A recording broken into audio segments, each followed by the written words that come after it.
বাহ্যত ये मार्फत ये এটি कलमा সঠিক भी अपने মনে अंदर एक হলেও गुनाह शिरक का पहलू रखता है। তত্ত্বজ্ঞানের দৃষ্টিকোণ থেকে শব্দটি এক প্রকার শিরকের দিক নিজের মাঝে অন্তর্নিহিত রাখে, কারণ অনুগ্রহকারী সত্তা যে জিনিসের মাধ্যমে वो भी दर हकीकत সে অনুগ্রহকারী সাব্যস্ত হয়েছে সেটিও সত্যিকার অর্থে আল্লাহ তাআলার সৃষ্ট, তাই অনুগৃহীত ব্যক্তির উচিত জাযাকাল্লাহ বলার পূর্বে আল্লাহ তাআলার প্রশংসা ও গুণকীর্তন করা এবং অনুগ্রহ লাভের পর আলহামদুলিল্লাহ বলা, কেননা সত্য এবং তত্ত্বজ্ঞান নিরিখে আবশ্যক হলো প্রথমে উপায় উপকরণের স্রষ্টার কৃতজ্ঞতা আদায় করা, এরপর সেই ব্যক্তিকেও জাযাকাল্লাহ বলে দেওয়া উচিত। হযরত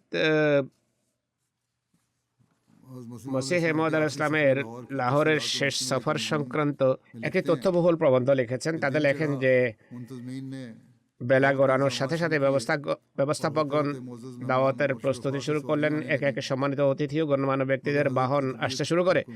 হযরত মসিহ মউদ আলাইহিস সালামের সেখানে বক্তব্য রাখার কথা ছিল, কিন্তু তার শারীরিক অবস্থা তখন অত্যন্ত দুর্বল আর তিনি অবসন্ন ছিলেন। শারীরিক দুর্বলতা অবসন্নতা এমন ছিল যে এমন অবস্থায় হুজুরের পক্ষে ভাষণ দেয়া সম্ভব হবে বলে বিন্দুমাত্র আশা ছিল না।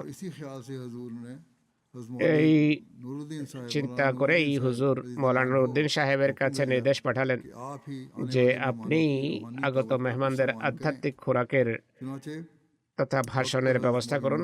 সে অনুসারে নির্ধারিত সময়ে হযরত মৌলভী সাহেব ভাষণ শুরু করলেন, কিন্তু কিছুক্ষণ পরে সেই উজ্জ্বল চন্দ্র উদ্দীপ্ত সূর্য সশরীরে আমাদের মাঝে উদিত হন, অর্থাৎ কিছুক্ষণ পর মসিহ ইসলাম নিজেই সেখানে এসে যান। হযরত মাওলানা নুরউদ্দিন সাহেব ভাষণ বন্ধ করলেন আর দাঁড়িয়ে উপস্থিত সুধীকে সম্বোধন করে প্রায় 3 ঘন্টা যাবৎ অত্যন্ত জোরালো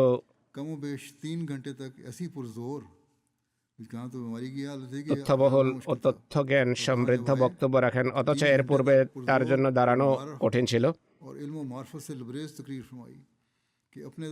এতে আপনজন তো বটেই, বহিরাগতরাও ছিল প্রশংসায় পঞ্চমুখ। তারা এমন মন্ত্রমুগ্ধের ন্যায় শুনতে থাকে যে এই আধ্যাত্মিক ভোজের স্বাদ তারা এমনভাবে অনুভব করছিল যা তাদের জাগতিক খাবারের প্রতি ভ্রুক্ষেপহীন করে রেখেছিল। হুজুরের ভাষণে এমন সাবলীলতা ছিল যে তা নোট করা কঠিন হয়ে পড়েছিল, আর বক্তব্য এমন প্রতাপ ও গাম্ভীর্য বিরাজমান ছিল যে ভরা মজলিসে কারো নিঃশ্বাসের শব্দ অনুভূত হচ্ছিল না। হুজুর এতটাই আবেগ ও উদ্দীপনার সাথে ভাষণ দিচ্ছিলেন যে বক্তব্যের প্রভাবে হুজুর নিজেও শ্রোতাদের দিকে অনিয়ন্ত্রণে অগ্রসর হচ্ছিলেন। আমি নিজের চোখে দেখেছি এবং ভালোভাবে লক্ষ্য করেছি যে হুজুর কয়েকবার মঞ্চের টেবিল থেকে কয়েক কদম এগিয়ে যান। হুজুর টেবিলের পেছনে দাঁড়িয়েছিলেন না, বরং টেবিলটি হুজুরের পেছনে ছিল, অর্থাৎ স্টেজে যে টেবিল দেওয়া হয়েছিল তিনি এর পেছনে না দাঁড়িয়ে বরং সামনে দাঁড়িয়ে বক্তৃতা প্রদান করছিলেন। এই জন্য বক্তৃতার সময় উচ্ছ্বাসে কখনো কখনো 2-1 পা সামনে চলে যেতেন। হুজুর আলাইহিস সালাম বক্তৃতা তার মৃত্যুর সর্বোচ্চ 10 দিন আগে ডাক্তার সৈয়দ মোহাম্মদ শাহ সাহেবের বাড়ির উঠানে প্রদান করেন। 10 দিন পূর্বে বক্তৃতা প্রদান করে থাকবেন। এটিকে তাকমিলে তাবলীগ বা ইতমামে হুজ্জত নামে অভিহিত করা হতো। আর ইতিপূর্বে খাজা কামাল উদ্দিন সাহেবের বাড়ির ছাদে ইংরেজ জ্যোতির্বিজ্ঞানীর সাথে আলোচনা হয়েছিল, অর্থাৎ এটি ছিল অত্যন্ত গুরুত্বপূর্ণ একটি তাবলীগী সফর। এছাড়াও হুজুর ছোট বড় আরো অনেক বক্তৃতা প্রদান করেছেন। তিনি আরো লেখেন, সেই সময়ে পয়গামে সুলহ পুস্তক রচনার সময় হুজুর যখন ডাক্তার সৈয়দ মোহাম্মদ শাহ সাহেবের বাড়িতে অবস্থান করছিলেন, কতিপয় হিন্দু নারীদের একটি প্রতিনিধি দল হুজুরের সাথে সাক্ষাতের উদ্দেশ্যে উপস্থিত হয়। হুজুর যেহেতু অত্যন্ত ব্যস্ত ছিলেন তাই তাদেরকে দ্রুত বিদায় জানাতে চাচ্ছিলেন, কিন্তু তারা না ছড়ছিল আর কোনো উপদেশ প্রদানের আবেদন জানায়। হুজুর সীমাহীন ব্যস্ততা থাকা সত্ত্বেও তাদের আবেদন গ্রহণ করে তৌহিদ অনুসরণের উপদেশ দেন, মূর্তি পূজা থেকে বিরত থাকতে বলেন, খোদার নিকট দোয়া প্রার্থনা করার প্রতি উপদেশ প্রদান করেন। এই ঘটনা মসিহ ইসলামের জীবনের শেষ 2-1 দিনের ঘটনা। প্রকৃতপক্ষে সেই নারী প্রতিনিধি দল দীর্ঘক্ষণ অবস্থান করতে এবং হুজুরের পবিত্র মুখলিসিত বাণী শুনতে চাচ্ছিল, কিন্তু হুজুরের ভীষণ ব্যস্ততার কারণে বাধ্য হয়ে অনিচ্ছা সত্ত্বেও তারা চলে যায়। অনুরূপ হুজুরের আরেকটি ভাষণ এর কতিপয় বাক্যাংশের জন্য অধিকন্তু সর্বশেষ হবার কারণে অত্যন্ত প্রসিদ্ধ ছিল, আর খোদ্দামদেরও মুখে মুখে ছিল এটি, যাতে হুজুর বলেছেন যে ঈসা আলাইহিস সালামকে মরতে দাও, এতেই ইসলামের জীবন নিহিত। মুহাম্মদ মসিহকে আবির্ভূত হতে দাও, এর মাঝে ইসলামের শ্রেষ্ঠত্ব রয়েছে। এগুলো ছিল তার একত্ববাদ প্রতিষ্ঠার জন্য ব্যাকুলতা। অসুস্থতা ও ব্যস্ততা সত্ত্বেও ইসলামের বার্তা এবং একত্ববাদের বার্তা প্রচারের ক্ষেত্রে কোনো বিষয়ের প্রতি ভ্রুক্ষেপ করেননি মসিহ মুহাম্মদ আলাইহিস সালাম। অতএব বর্তমানে মোহাম্মদী মসির দাসদের দায়িত্ব হলো এই তৌহিদের বার্তা প্রচার করা এবং একে জীবনের অংশ বানানোর জন্য मसीह मोहम्मदी के गुलामों পরিপূর্ণ চেষ্টা করা। আল্লাহ তাআলা আমাদেরকে এই দায়িত্ব পালনের সামর্থ্য দান করুন।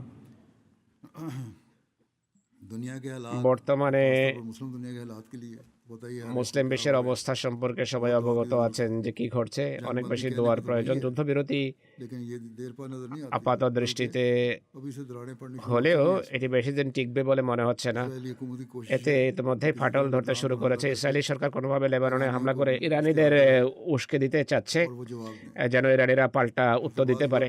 এখন কতিপয় ইউরোপিয়ান उसके इस फेल की मजम्मत নেতারা পর্যন্ত ইসরায়েলের সমালোচনা করেছে, আওয়াজ উত্তোলন করেছে। এই লোকগুলো অন্তত अखलाक का इजहार কিছুটা किया उन्होंने। लेकिन ये यहीं तक নৈতিকতা প্রদর্শন করেছে, কিন্তু তারা এতটুকুর মধ্যে সীমাবদ্ধ থাকবে। তাদের নৈতিক শক্তি এতটুকুই, এর বেশি তারা जरूरत है और ताकत না চেষ্টা করতে চায়, না এদের মাঝে বেশি সৎ সাহসের শক্তি আছে। আমাদের দোয়া করা উচিত আল্লাহ তাআলা মুসলিম বিশ্বের প্রতি কৃপা করুন।